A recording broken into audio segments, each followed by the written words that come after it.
다 찾은 줄 알고 우리 함께 말씀을 읽도록 합니다. 누가복음 19장 28절에서 36절까지 말씀 함께 읽습니다. 예수께서 이 말씀을 하시고 예루살렘을 향하여 앞서서 가시더라. 감람원이라 불리는 산 쪽에 있는 벳바게와 베다니에 가까이 가셨을 때에 제자 중 둘을 보내시며 이르시되 너희는 맞은편 마을로 가라. 그리로 들어가면 아직 아무도 타보지 않은 나귀 새끼가 매여 있는 것을 보리니 풀어 끌고 오라.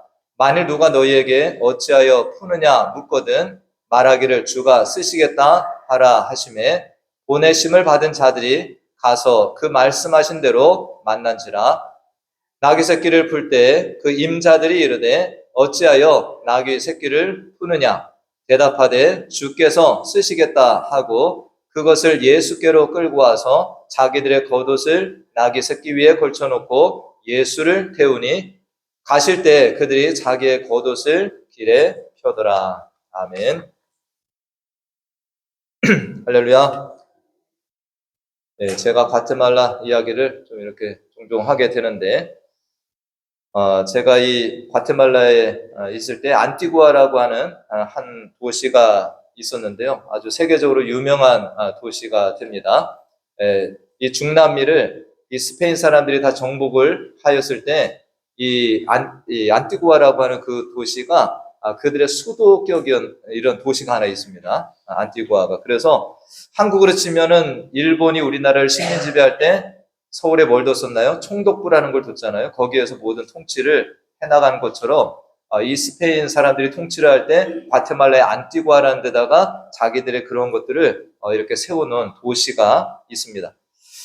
그래서 제가 그곳에 가면 공원이 하나 있고요. 이 스페인은 어떤 나라입니까? 카톨릭 국가였잖아요. 그러니까 성당이 크게 하나가 한쪽 면에 있습니다. 동서남북으로 건축이 되어 있어요. 그래서 성당이 있고 맞은편에 그 경찰서인가 그리고 또 행정하는 이런 관청, 그 다음에 법원인가 이렇게 4개가 공원을 기준으로 해서 건축이 되어 있는 것을 이렇게 봅니다. 그리고 이 스페인이 카톨릭 국가다 보니까 이 안티구아에 성당이 큰 것들이 엄청나게 많습니다. 성당이. 그 작은 도시에. 이 사진 보시면은 저기 안티구아입니다. 큰 저 화산이 있고요. 저 화산 밑에 도시가 저렇게 분지에 자리 잡고 있는데 저곳에 성당이 어마어마하게 많습니다. 그러면 또 뭐가 있겠습니까? 성당이 많으면 남자 수도원이 있습니다. 이 수사들이 살고 있는 수도원이 어마어마하게 큰 게 있어요. 그리고 여자 수도원이 하나 있는데 여자 수도원은 남자 수도원에 비해서 규모가 상당히 작습니다. 저게 여자 수도원입니다. 되게 예뻐요. 그 남자 수도원은 웅장하고 여자 수도원은 저렇게 자그마하게 이렇게 되어 있는데 이 과테말라에 오시는 분들 저 안티구아에 꼭 가게 됩니다. 거기가 유네스코 지정도시이기도 하고 또 스페인 사람들도 많이 옵니다. 왜냐하면 자기 선조들의 이 어떤 모습이 그대로 재현이 되어 있기 때문에 그런 것을 보기 위해서 온다라고도 합니다. 제가 처음에 과테말라 갔을 때 어떤 여전도사님이 계셨는데 그분이 과테말라에서 역사학을 공부를 하셨어요. 그래서 이 역사학을 공부하신 분들은 가이드 자격증이 있습니다. 그래서 그분이 저를 데리고 이 안티구아에 이렇게 투어를 하는데 남자 수도원을 먼저 갔어요. 거기가 지금은 호텔로 바뀌어 있습니다. 큰 호텔로 이렇게 되어 있고요. 그래서 와 이렇게 참 웅장한 모습이 있는데 여자 수도원을 저기를 갔어요. 근데 초라한 이런 어떤 곳이었는데 예쁘긴 했습니다. 근데 작아요 규모가. 근데 거기에서 설명을 들으면서 제가 마음이 씁쓸한 겁니다. 남자 수도사들은 바깥을 왕래를 할 수가 있대요. 근데 여자 수녀들은 저기 들어가는 순간 못 나온다고 그러더라고요. 그리고 가족을 만날 수도 없습니다. 그러니까 가족들이 뭔가를 건네주려고 하면 거기 입구에 회전문이 있어요. 다 막혀져 있는 회전문. 그래서 그 회전문에다 물건이나 뭐 음식 같은 걸 넣고 돌리면은 목소리만 들을 수가 있다고 그래요. 그래서 그걸 돌리면은 저쪽으로 이제 전달이 되는. 그래서 이 여자 수도사들이 저 안에서 평생을 저렇게 사는데 저 이 안티구아에 화산이 터진 겁니다. 그래서 막 건물들이 무너지고 해가지고 이제 이 안의 것이 드러나게 된 거예요. 근데 저 여자 수도원에 누가 들어갈 수 있겠습니까? 네. 근데 저 수도원이 이제 무너져서 그 안을 봤을 때, 그 안에 또 뭔 시설이 있냐? 기도하고 예배드리는 공간도 물론 있지만, 거기서 규율을 어긴 사람들이 벌 받는 장소가 있었어요. 근데 이제 다음 사진에 보면 저게 벌 받는 장소예요. 많죠? 저게 철창으로 이렇게 되어 있고요. 그 안에는 한 사람이 들어가서 음식 받아 먹을 수 있고, 거기서 대소변도 다 봅니다. 못 나오는 거예요. 그래서 그런 장소도 있고요. 근데 저렇게 규율을 작게 어긴 사람도 저기에 들어가지만, 만약에 그 규율을 크게 어겼다 이런 사람들이 더 큰 벌을 받는 데가 있더라고요. 예. 근데 그 장소로 가는 그 길이 있어요. 다음 사진에 보시면은 저기 이렇게 돌아서 가면 그런 장소가 있더라고요. 예. 그 가이드분이 설명을 하는데 보니까 이렇게 벽에 움푹 들어가 있고요. 그 안에 위에 쇠 고리를 걸 수 있는 두 개의 큰 고리가 있더라고요. 그러니까 여자 수도사를 거기다 이렇게 매달아 놓는 겁니다. 근데 그분이 설명하기를 그 위에서 물이 떨어지는데 그게 소금물이라고 얘기를 합니다. 한 방울씩 한 방울씩 떨어져서 거기에서 이렇게 죽어나가는 그 장소라고 얘기. 그러니까 거기로 간다라는 얘기는 뭡니까? 내가 이제 죽는다라는. 제가 그 설명을 듣고 저 길을 여러 번 이제 저도 이제 나중에 가이드를 하면서 가보게 되었는데 저 길을 지나갈 때마다 저도 그 생각이 드는 거예요. 내가 이 길을 지나갈 때 뭐가 생각이 나겠습니까? 한 100m 정도 돼요. 네.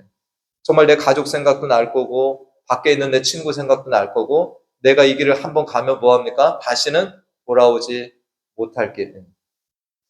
저기서 얼마나 꽃들을 눈에 담으려고 애를 썼겠고 정말 하늘에 떠 있는 구름을 보면서도 내가 저거를 다시 이제 못 보는구나 하는 그 안타까움을 가지고 저 길을 많은 사람들이 걸어갔을 거라고 생각을 하니까요. 정말 마음이 너무 짠한 겁니다. 네. 저런 일들이 있었습니다. 나중에 여러분들 가시면은 저기를 꼭 한번 같이 가보기를 원하는데 오늘 이제 말씀 28절에 보니까 우리가 단순한 말씀이지만 예수께서 이 말씀을 하시고 예루살렘을 향하여 앞서서 가시더라.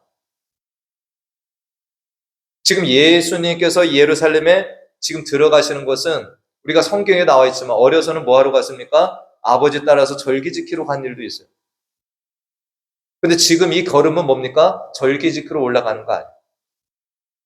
뭐 예루살렘에서 예수님을 그냥 높여주려고 뭐 어떤 이런 환영으로 여기를 들어가는 겁니까? 어떤 존귀한 자리에 들어가기 위해서 지금 가고 계신 거예요? 주님은 알고 계십니다. 이 길이 어떤 길이에요? 나의 마지막 길이라는 것을 알고 가시는 겁니다. 제가 오늘 이 말씀을 이렇게 보면서 앞서서 가시더라라는 이 말씀이 주님도 이것이 마지막 길이라고 했을 때 어떻게 보면 지연하고 싶고 근데 주님께서 뭐 하셨습니까? 예루살렘에 가실 때 제자들이 앞서서 들어가셨다는 거예요. 예수님께서는 스가랴의 예언도 다 알고 계십니다. 스가랴서의 예언이 어떻게 되어 있나요? 9장 9절 말씀에 시온에 따라 크게 할지어다 예루살렘에 따라 즐거이 부를지어다 보라 내 왕이 내게 임하시나니 그는 공의로우시며 구원을 베푸시며 겸손하여서 나귀를 타시나니 나귀의 작은 것 곧 나귀 새끼니라. 주님이 이것 알고 계십니다. 그렇기 때문에 주님께서는 마지막 이 예루살렘의 길을 가시면서 스가랴서 예언을 따라서 나귀의 새끼를 타시고 그 길을 가시는 겁니다. 그래서 오늘 제자들에게 이 말씀을 하십니다. 누가복음 19장 30절 말씀에 보니까 이르시되 너희는 맞은편 마을로 가라. 그리로 들어가면 아직 아무도 타보지 않은 나귀 새끼가 메어 있는 것을 보리니 풀어서 끌고 오라. 주님께서 뭐 하시는 겁니까? 이 마지막 때에 본인이 나귀 새끼를 타고 예루살렘에 입성하는 그 하나님의 이 예언의 말씀을 지금 본인이 순종하고 있다라는 것입니다. 이런 하나님의 구원 계획을 주님께서 알고 계시기 때문에 그 성경의 약속대로 아버지의 뜻대로 지금 예수님의 이 길을 걸어가고 계십니다. 예수님도 어떤 인간적인 마음이 없었겠나요? 마지막 그 가는 길, 어쩌면 왕으로서 내가 들어가는 길도 되는데 세상의 어떤 왕들이나 개선장군처럼 멋진 백마나 이런 말들을 타고 들어가고 싶지 않으셨겠어요? 그런데 주님께서는 그것들보다도 하나님의 뜻대로 겸손의 왕으로서 나귀 새끼를 하시고 그 길을 가시고 있다라는 것입니다. 예수님께서는 이 땅에 아기의 모습으로 오시는 것도 순종입니다. 주님께서 이 땅에 초라한 피조물 그리고 인간 중에 가장 연약한 그 아기의 모습을 가지고 이 땅에 오셨다라는 것입니다. 그때부터 지금까지 예수님께서는 이 예루살렘에 입성하는 것도 그렇고 십자가에서 죽으시는 것도 그렇고 본인의 뜻과 의지도 물론 있겠지만 하나님의 뜻과 계획을 앞세우고 순종으로 나온 그 걸음이 된다라는 것입니다. 저는 이번 종려주일에 이 주님의 순종에 대해서 우리들이 특별히 더 생각을 하는 시간이 됐으면 좋겠습니다. 어제 새벽에도 겟세마네 기도를 저희들이 함께 나누어 보았는데 이 겟세마네 기도를 보면서 주님께서 그냥 단순하게 그냥 하나의 로봇과 같이 하나님 말씀하시니까 나는 의지도 없고 뜻도 없고 그냥 갑니다. 그게 아니었습니다. 주님도 우리와 똑같은 마음도 있고 고통도 있고요. 똑같은 인간이셨잖아요. 주님께서는 겟세마네 기도를 하시면서 어떤 기도를 하셨습니까? 이때가 자기에게서 지나가기도 기도하셨어요. 주님도 이때가 자기에서 지나가기를 그리고 아버지께서는 모든 것이 가능하니 이 잔을 내게서 옮겨달라고까지도 기도를 하셨습니다. 주님께서 그런 기도 하셨습니다. 그러나 주님께서는 거기까지만 기도하신 것이 아니라 마지막 기도가 뭐였나요? 그러나 나의 원대로 마시옵고 아버지의 원대로 하시옵소서. 주님도 뜻이 계셨습니다. 주님도 원하는 것들이 있었어요. 그러나 결국에는 아버지의 뜻이 그러하다라는 것이 확인되면 뭐한 겁니까? 거기에 순종해서 살아간 것이 예수님의 삶이 된다라는 것입니다. 저는 이 고난주간 또 부활주일도 앞두고 있지만 저희들이 고난주간에도 말씀 보면서 이런 묵상을 했으면 좋겠습니다. 우리의 순종이 지금 어디까지 와 있나? 내가 정말 하나님을 믿고 예수 그리스도를 따른다고 하는데 나의 순종의 단계는 정말 자라났나? 라는 것들을 한번 점검하는 시간. 오늘 본문에서 예수님의 이 위대한 하나님의 말씀에 순종해서 나아감이 있다면 오늘 본문 말씀에 두 가지의 순종이 더 우리가 찾아볼 수 있는 것들이 있습니다. 우리가 다음 순종은 누구의 순종이 됩니까? 제자들의 순종입니다. 이 두 명의 제자가 누구인지 이름은 밝혀지지 않았지만 두 명의 제자에게 예수님이 말씀하신 것이 뭡니까? 맞은편 마을로 가서 어린 나귀 새끼를 풀어서 끌고 와라.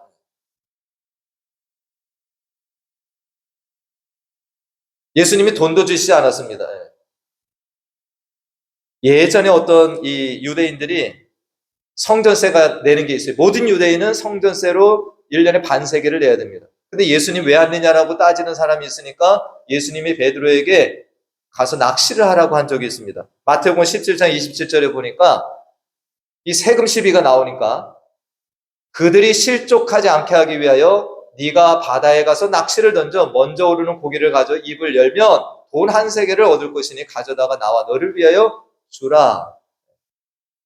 예수님과 베드로 반세겔 한 세겔을 갖다 내라는 겁니다. 근데 뭐를 동원합니까? 물고기 입속에 그 세겔이 있다라는 거예요. 그러나 지금은 예수님이 어떤 돈을 주시거나 방법을 알려주시는 것도 아니고 그냥 가서 뭐 하라는 겁니까? 가서 끌고 오라라는 겁니다. 그런데 주님께서 이 말씀하셨습니다. 만약에 그 주인이나 누가 뭐라고 얘기하면 그냥 주가 쓰시겠다고만 얘기를 해라. 주가 쓰시겠다고만 해라. 이거 하나였어요. 왜 제자들이 어떡합니까? 나아갑니다. 가서 그 어린 아기를 끌고 오더라는 것입니다. 저는 예수님의 순종이나 이 제자들의 순종이 예수님을 닮았다라고 생각이 듭니다. 이 제자들도 지금 주님과 이렇게 3년의 시간을 따라오면서 뭐 한 겁니까? 이들의 순종도 지금 많이 이것이 자라났다라는 것을 우리가 볼 수 있습니다. 저도 이 말씀을 보면서 저에도 이런 순종으로 살아가면 좋겠는데 저도 주님의 어떤 말씀이 깨달아지고 들려질 때 아직까지도 저는 변명을 많이 하는 것 같아요. 핑계를 많이 대고.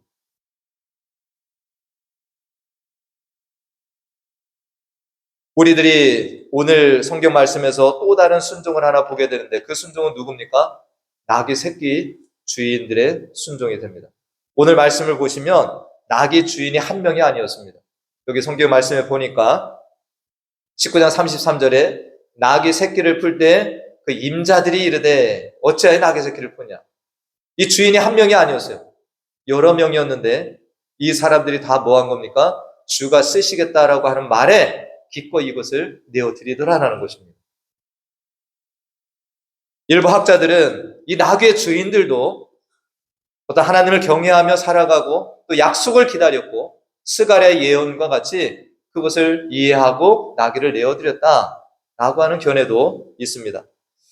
이 나귀 새끼를 가진 주인들이 정말로 하나님을 경외하는 이들이었다면, 이 스가랴의 예언을 기다리는 자였다면 지금 이 순간이 어떤 순간입니까? 가장 영광스러운 순간이죠. 할렐루야. 그 메시아의 그 약속, 예루살렘에 예수님께서 가시는데 그 어린 나귀 새끼가 내가 키운 그것이 주님 앞에 쓰임을 받는다라는 얼마나 감사한지. 어떤 사람이 만든 못은 나중에 어떻게 쓰입니까? 예수 그리스도께 십자가에 못 박히실 때 두 손과 두 발을 박는 데에도 쓰임을 받습니다. 어떤 사람이 만든 창은 어떻게 쓰입니까? 예수님의 옆구리를 찌르는 창으로도 쓰임을 받습니다. 근데 이 나귀 새끼 주인들은 뭐 합니까? 아직 한 번도 사람이 타보지 않은 나귀 새끼인데 예수님께서 예루살렘에 입성하실 때 쓰임을 받는 그런 나귀로 지금 쓰임을 받고 있다는 거 얼마나 감사한데. 우리가 이러한 순종들을 보면서 순종이 순간적으로 이런 순종을 감당할 수 있는 사람은 적다라고 봅니다. 저와 여러분들 마찬가지.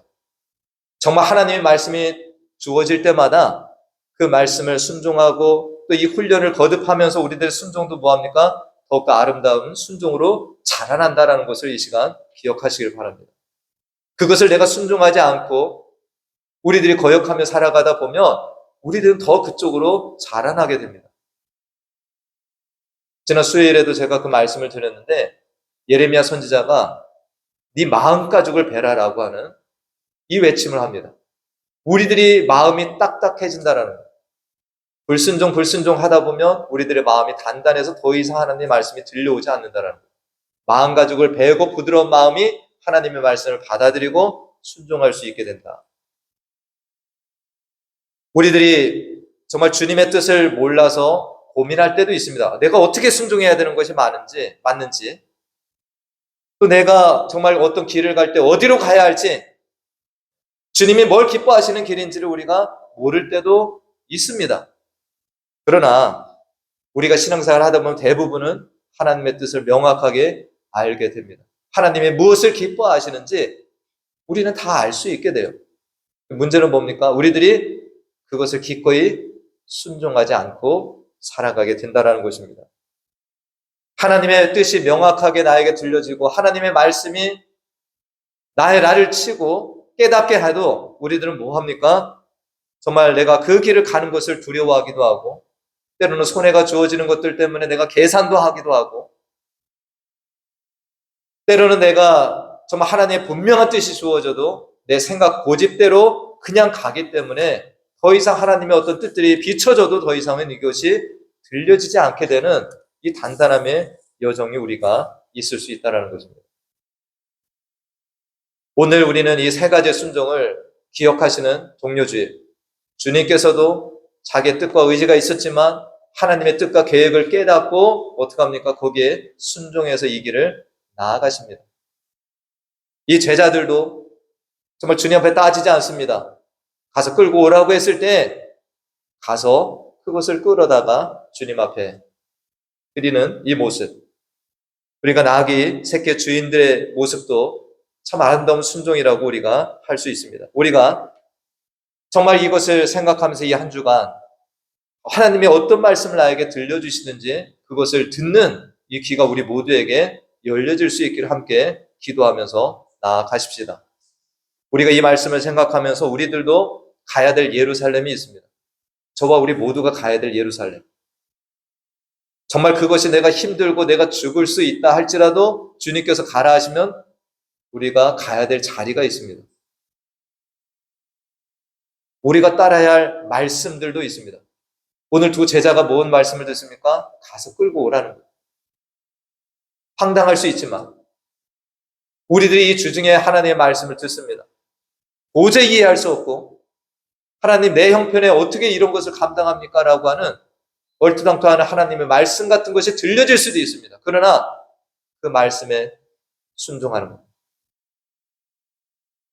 때로는 나귀 새끼 주인과 같이 주님께서 쓰시겠다고 나에게 요청을 하실 때도 있습니다. 근데 나는 그것을 듣느냐라는 것입니다. 내 것을 기꺼이 내가 내어드릴 수 있는 이것도 순종이 됩니다. 주님께서 정말 이 말씀을 묵상하고 이 한 주간의 시간을 보내면서 우리들에게 이렇게도 말씀하실 수 있습니다. 오늘 내가 너희 집에 유하여야 되겠다.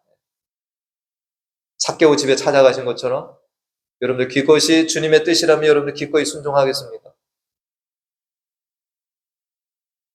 겟세마네 기도를 우리가 생각해 봅니다. 주님께서 내 기도하는 동안에 너 1시간 동안 나랑 같이 기도할 수 있겠냐? 주님께서 이 요청을 우리에게 하실 수도 있어요. 너 나와 이 기도의 자리로 나올 수 있겠냐? 주님께서는 때로는 우리에게 저 소자에게 네가 나 대신 물 한 그릇을 네가 줄 수 있냐라고도 물어보실 수가 있다고 생각을 합니다. 주님께서 이러한 것들을 우리에게 요청하셨을 때 우리는 그것을 나 같은 사람에게 주님께서 이렇게 부탁을 요청을 하신다라는 걸 감사함으로 우리가 따를 수 있기를. 저는 이 고난주간 물론 우리가 금식을 할 수도 있고요. 말씀을 많이 읽고 묵상할 수도 있습니다. 그러나 더 중요한 것은 이 고난주간에 주님의 이 고난을 생각하고 기도하는 중에 하나님께서 나에게 무엇을 요구하시고 무엇을 말씀하실 때 우리들 그 순종하는 것이 진정 고난이라고 생각을 합니다. 오늘 말씀의 제목이 나는 가고 싶지 않은 길, 그러나 내가 가야 할 길. 나는 정말로 그것을 하고 싶지 않아요. 나는 정말로 그곳에 가기 싫어요. 그것은 죽기보다 더 힘든 어떤 일들이 될 수가 있습니다. 그러나 주님께서 나에게 그것을 하라고 말씀하시면 그것을 힘들더라도 고난이 따라올지라도 우리들이 그 길을 가는 것이 전 진정한 고난주간을 보내는 의미라고 생각을 합니다. 여러분들이 일주일 내내 금식을 하고 성경을 일독을 하고 그러나 하나님의 말씀이 들려짐에도 순종하지 않고 그냥 간다면 저는 그것은 진정한 고난을 우리가 동참하는 것이 아니다 생각을 합니다. 우리가 주님의 뜻에 순종하는 것, 나를 죽여야 됩니다. 정말로 나를 낮춰야 되고 주님과 같이 겸손의 그 모습을 우리들이 가지지 않는다면 어떤 명령에도 우리는 순종할 수 없게 될 것입니다. 우리가 부활주일이 다가오는데 이 순종을 한 일들이 결국에는 부활의 기쁨으로도 전 연결되리라고 믿습니다. 할렐루야. 하나님의 말씀에 우리가 순종해서 살아볼 때 이 부활의 기쁨도 우리가 정말로 누릴 수가 있습니다. 그러나 이 순종이 없는데 어떤 부활의 기쁨이 우리에게 찾아오겠습니까? 그 부활주일은 그냥 우리들이 왔다가 그냥 가는 시간일 뿐이라고 생각을 합니다. 이 시간에 정말 이 말씀을 통해서 우리들 순종 결단을 정말 주님께서 나에게 어떤 메시지를 들려주시더라도 내가 이 한 주간에 정말 순종하려고 애써보겠습니다. 내가 그 순종 훈련을 통해서 내 순종이 더 자라나고 오늘 주님이 보이신 그 순종의 모습은 아니더라도 제자들이 보였던 낙의 주인, 이 새끼 주인들이 가졌던 그 순종까지라도 내가 한번 감당해보는 이 고난주간을 갖기를 원합니다. 우리가 함께 기도하면서 이 한 주간 경건하게 보내시길 간절히 축원드립니다. 기도하겠습니다.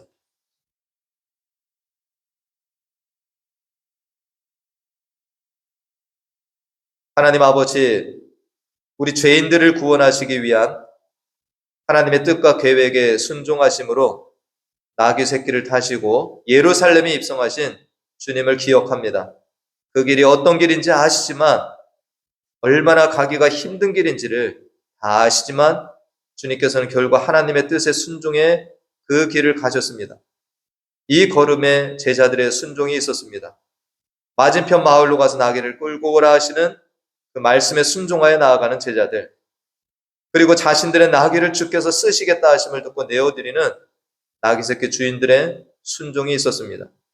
이 종려주일 고난주간에 주님의 순종을 비롯한 제자들과 나귀 주인들의 순종을 보면서 우리의 순종의 삶을 되돌아봅니다. 나의 순종은 과연 잘하고 있는지, 아직 시작도 하지 못하고 있는지, 나의 가고 싶은 길과 주님이 가라는 길이 있을 때 망설임이나 주저 없이 하나님의 뜻에 순종해 살아가는 우리들의 신앙 여정이 되길 간절히 소망합니다. 이 고난주간에 우리의 순종이 자라나고 주님의 순종을 닮아가는 시간이 되게 해주시고 주님 뜻에 순종함으로 찾아오는 기쁨과 평강을 가지고 부활주의를 맞이하는 우리 모두가 되게 하여 주시옵소서. 예수님의 이름으로 기도하옵나이다. 아멘. 다 같이 일어나셔서 찬송하시고 축도로 우리 종려주일 예배를 마치도록 합니다.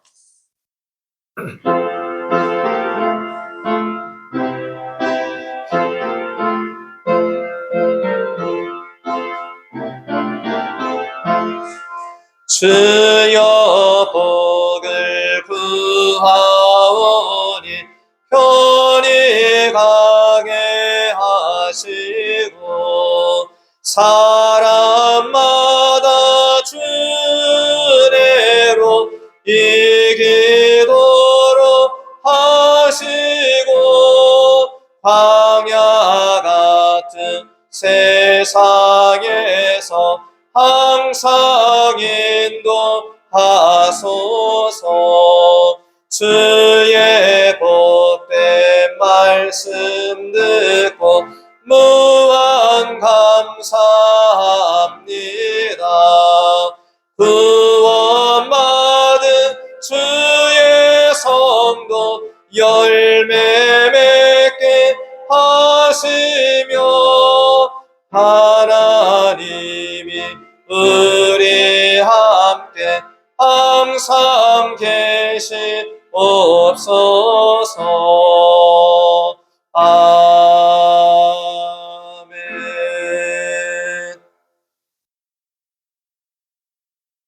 지금은 우리 주 예수 그리스도의 은혜와 하나님 아버지의 무한하신 사랑과 성령님의 교통, 감화, 충만 내주 인도하심이 2025년 종려주일을 맞아 하나님의 말씀과 뜻에 순종하여 어린 나귀 새끼를 타시고 예루살렘에 들어가신 주님을 기억하며 또한 제자들의 순종과 나귀 새끼 주인들의 순종을 생각하며 우리들의 순종도 주님을 닮아가기를 소원하고 결단하며 나아가는 사랑하는 자녀들의 머리 위와 그 가정과 그 기업과 또 우리 교회 가운데 영원토록 함께 하시기를 간절히 축원하옵나이다. 아멘.